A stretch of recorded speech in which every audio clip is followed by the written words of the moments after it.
क्या करना है? अध्यात्म के विज्ञानियों ने कहा, जैसे विज्ञान ने कहा कि जांच लो, परख लो, देख लो, अध्यात्म के ज्ञानियों ने भी कहा कि मैं जो बोल रहा हूं इसको जांचो, परखो, इसका सूत्र है। अब बताइए, हम आए इस धरती पर, इस धरती का भी एक अपना आकर्षण है। धरती का गुण है गुरुत्वाकर्षण, ये अपनी ओर खींचता है। धरती पर ही आम का पेड़ है, आम भी खींचता है हमको आपको अपनी ओर। धरती पर ही कपास होता है, कपास से वस्त्र बनते हैं, वस्त्र भी खींचता है हमको आपको। ये धरती का स्वाभाविक गुण है। तो क्या करें? इस गुरुत्वाकर्षण के चक्कर में, इस धरती के खिंचाव के चक्कर में हम आत्मा अपनी यात्रा को भूल जाएं। 83,99,999 शरीर को छोड़ने के बाद आपको हमको मनुष्य का शरीर मिला है।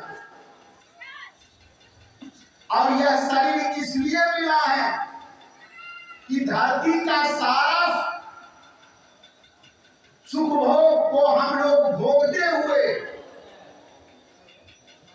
अपने जीवन में गुरु बना करके, गुरु के द्वारा दिए गए साधन को अपने जीवन में इस्तेमाल करके परम गति को प्राप्त हो, शिव के सानिध्य हमको आपको मिले।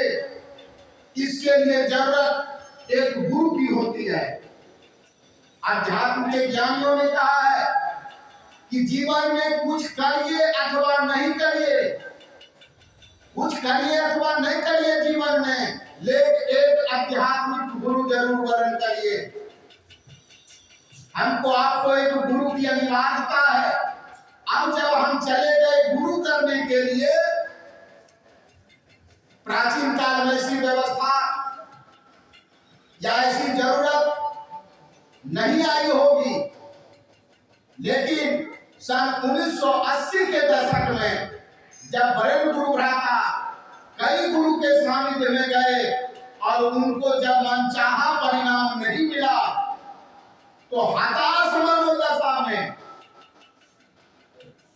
हमरे शब्द से अगर सुनिएगा तो हताश मतलब बुझिए आधा पागल।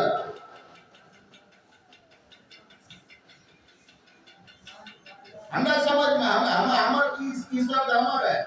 हताश किसको कहेंगे? कुछ चीज पाना चाह रहे थे, नहीं मिला, अब मन पागल जैसा कर, पागल जैसा मन कर रहा है। हताश मनोदशा में साहब श्री हरिंद्रानंद जी ने तो पूरा खिसिया करके शिव को गुरु बना दिया, हताश मनोदशा में।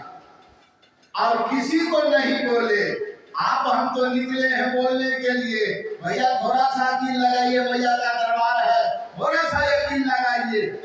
कि साहब बोले कि मैंने तो लोगों को कहा भी नहीं। अरे जरा सोचिए ना कि जो शिव को गुरु बना लिए, शिव को गुरु बना करके किसी को नहीं कहे, महादेव ने उसको सबसे आगे करके दिखा दिए। आप हम निकले हैं कहने के लिए, सोचिए आपका मामला क्या होगा।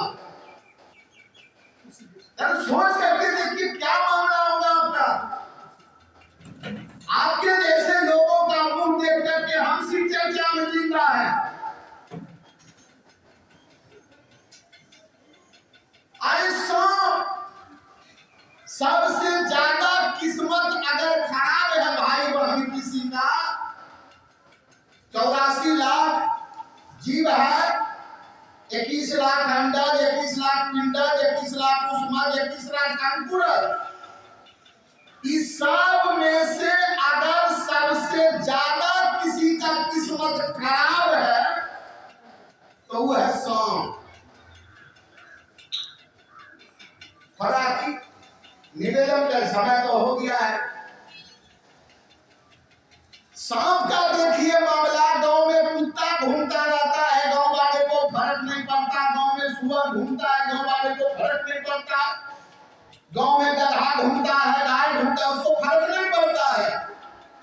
लेकिन किसी टोले मोहल्ले में, गांव देहात में अगर सांप निकल जाए तो खाना छोड़ करके दौड़ता है। उनको कौन दुश्मनी है पता नहीं, मारता है, पीटता है और कहता है खमती। हमें भारत में बोलता है लोहा का रहता है, उसको बोलता है खमती। इधर क्या बोलते हैं वही खमती। कहता है खमती साथ छोड़ दो नहीं तो फोटो खींच लेगा।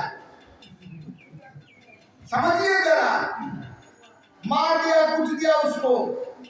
लेकिन मां बहन, धर्मशाला लिखा हुआ है, यह हॉस्पिटल लिखा हुआ है, एक थाना लिखा हुआ है। क्या थाना में सांप बचेगा? मुझे हिलाई ना हो ना, बस स्टैंड में नहीं, हॉस्पिटल में नहीं, कहीं में बचेगा वो।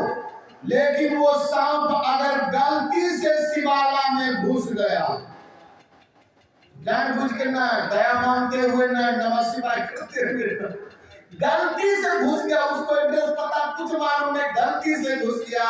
मां बहन, महादेव ऐसे दयालु है, जिस सांप को खंती से खोज रहा था मुंह ठकुचने के लिए, महादेव अपने से पहले उस सांप की पूजा करवाते हैं और वही गांव वाले से करवाते हैं जो लाठी लेकर के खोज रहा था।